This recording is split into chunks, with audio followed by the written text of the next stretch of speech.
My grandparents fled the Holocaust, and they were on one of the last boats out of Poland, and one of the only countries that was accepting Jews at the time was Cuba. And my father was born and raised in Cuba and lived there through his childhood all the way up until Batista was overthrown by Castro. And so obviously that had a profound effect on his life and many people's lives. And I always had this yearning to go and see that country for myself. Cuba is it's a bit of a hologram, I think. There's a Cuba that the government would like us to believe. There's a Cuba that people are still kind of chasing after, trying to go after those old ghosts from the 1950s, but they're long gone. So it's really just more of a diorama, almost like a Disney World type of situation, which is what I think probably north of 90% of people experience when they go there. It's only when you break out of those controlled areas that you see the real face of degradation and the real face of Havana. It's a lot more honest. It's very, very raw, and it strikes a chord, no question about it. This was a shot that I took.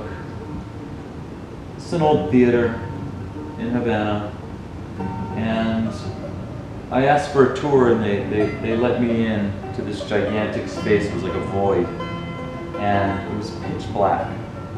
And I was standing there in this void, and I was hearing this hammering sound. And I said, "Can you please turn on a light so that I could see what's going on in this room?" And they turned on a single point of light, which is that vapor trail in the middle of this image. And all the way in the front, there was a guy sitting on the stage, and he was working there in pitch darkness, which I guess is part of the modern day mystery of Havana. And this is the image that I shot.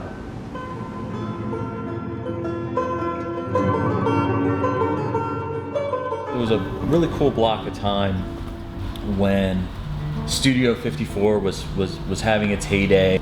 Everybody knew that story, and everyone's already kind of seen it, or they get a pretty good idea of what that experience was about.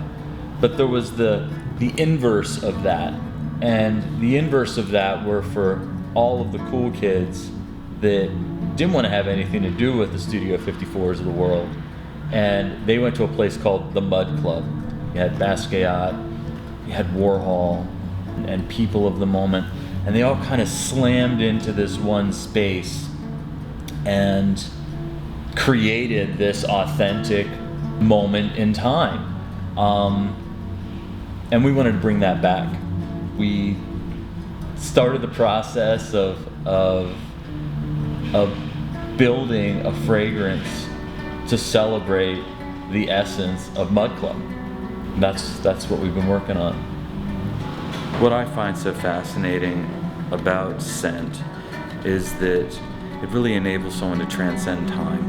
And you can be in 2013 Soho, New York City, and in a moment you can escape, and you can be so far away, either in a new foreign land or in a familiar place that you have not visited in many, many decades, and it will literally bring you right back to that experience. And we watch people have those moments quite often here.